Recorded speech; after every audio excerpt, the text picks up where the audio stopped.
Hello everyone, আসসালামু আলাইকুম। এখন আমি কথা বলবো সেকেন্ড ওয়েভস নিয়ে। Okay, this is the second waves of right side.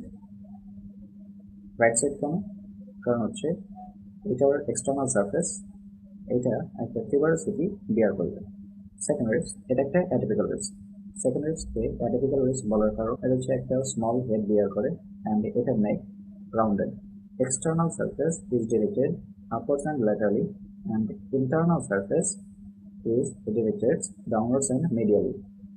And the external surface একটা tuberosity bear করে at the middle of the shaft.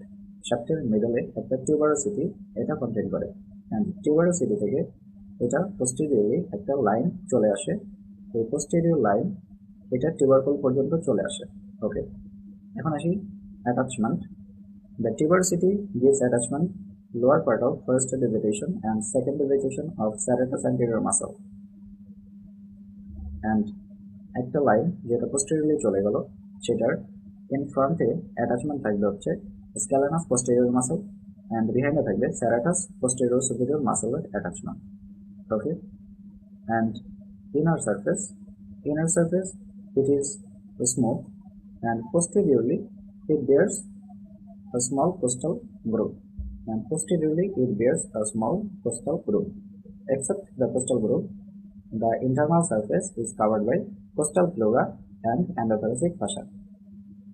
Second ওয়েভসের বাকি যে ফিচার্সগুলো সেই সবগুলো টিপিক্যাল ওয়েভসের সাথে মিলে যাবে। Okay, so this is all about second waves. এখন সেকেন্ড ওয়েভস বাদেও কিছু কিছু অ্যাটিপিক্যাল ওয়েভস আছে, যেমন 10th waves, 11th waves and 12th waves. 10th waves atypical বলার কারণ হচ্ছে 10th waves এর হেডে একটা মাত্র ফ্যাসেট থাকে, অ্যান্ড ওইটা আর্টিকুলেট করে শুধুমাত্র 10th ভার্টিব্রার সাথে, আর বাকি সবগুলো features same of the typical waves. 10th waves গেল। এরপর হচ্ছে 11th waves।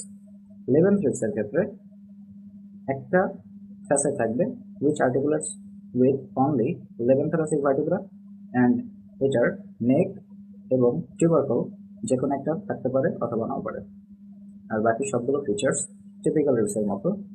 আর 11th ওয়েভসের টিপ এটা হচ্ছে কার্টিলেজ দ্বারা কভার করা থাকে। ওকে, এরপর চলে আসে হচ্ছে 12th ওয়েভস। 12th ওয়েভসকে অ্যাটিপিক্যাল বলার কারণ হচ্ছে এখানেও একটা মাত্র ওয়াল ফ্যাসেট থাকে যেটা আর্টিকুলেট করে শুধুমাত্র 12th thoracic vertebraর সাথে, অ্যান্ড এইখানে নেক, টিউবারকল, অ্যাঙ্গেল কোনো কিছুই থাকে না। টিপিক্যাল ওয়েভসের ক্ষেত্রে external surface and internal surface, কিন্তু 12 ওয়েভসের ক্ষেত্রে থাকে হচ্ছে anterior surface and posterior surface, and it is directed downwards, forwards and laterally. Okay, 12 waves anterior surface is smooth and it is directed slightly upwards. এখন anterior surface এর attachment কি কি আছে? anterior surface এর medially lower part এ এখানে একটা muscle attachment থাকে, সেটা হচ্ছে quadratus lumborum. quadratus lumborum এর উপরে এখানে একটা ফাসা থাকে, সেটা হচ্ছে anterior layer of thoracolumbar fascia, and এটার উপরের পার্টে এটা কভার করা থাকে by costodiaphragmatic vessels of the pleura. Okay, and lateral part এখানে লোয়ার পার্টে অ্যাটাচমেন্ট থাকে হচ্ছে transversus abdominis, and আপার পার্টে এখানে origin of the diaphragm. Okay, এরপর চলে যাই external surface it is rough. External সারফেসের মিডিয়াল হাফ এখানে অ্যাটাচমেন্ট থাকে 3টা মাসল, অ্যান্ড ল্যাটারাল হাফ এখানে অ্যাটাচমেন্ট থাকে 3টা মাসল। তাহলে মিডিয়াল টু ল্যাটারালে অ্যাটাচমেন্ট থাকবে হচ্ছে levator costae, longissimus thoracis and iliocostalis thoracis muscle. আর ল্যাটারাল হাফ এখানে অ্যাটাচমেন্ট থাকে 3টা মাসল, মিডিয়াল টু ল্যাটারাল থাকবে হচ্ছে স্যারাটাস পোস্টেরিয়র ইনফিরিয়র মাসল, এটা হচ্ছে latissimus Dorsey and external oblique muscle. Latissimus Dorsey and external oblique muscle এই দুইটাই অরিজিন থাকে, আর এক্সটার্নাল সারফেসের বাকি এই 4টা মাসল এগুলো থাকে হচ্ছে ইনসারশন। ওকে, এবার চলে যাই upper border gives attachment external intercostal muscle and internal intercostal muscle, and innermost intercostal muscle এটা আপার বর্ডারের একটু নিচে অ্যান্টেরিয়র সারফেসে চলে যায়। ওকে, এরপর চলে যায় হচ্ছে লোয়ার বর্ডার।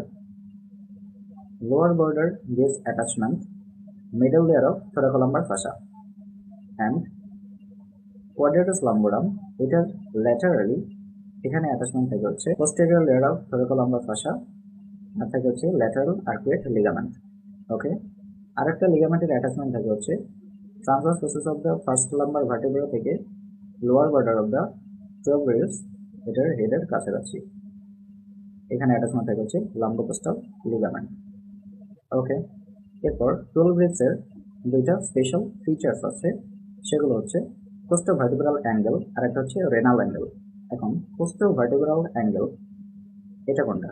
কোস্টোভার্টিব্রাল অ্যাঙ্গেল হচ্ছে lower border of the 12 ribs and 12 thoracic vertebra এটার মাঝে একটা অ্যাঙ্গেল তৈরি হয়, সেটা হচ্ছে costovertebral angle, and this angle enclosed by costodiaphragmatic recess of the pleura. এরপর আসে হচ্ছে renal angle. Renal angle formed by lower border of the 12 ribs and lateral border of the erector spinae muscle and posterior surface of the lower part of the kidney. In case of kidney disease, the renal angular এরিয়াটা tender হয়ে থাকে। আর 11th and 12 ribs এই দুটো ossification আগেই বলেছি।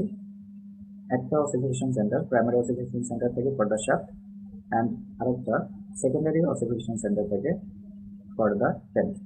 So this is all about atypical ribs and সেই সাথে typical and atypical ribs শেষ হয়ে গেল। তো দেখা হচ্ছে নতুন কোনো বক্স নিয়ে। ততক্ষণ ভালো থাকবে, সুস্থ থাকবে। আল্লাহ হাফেজ।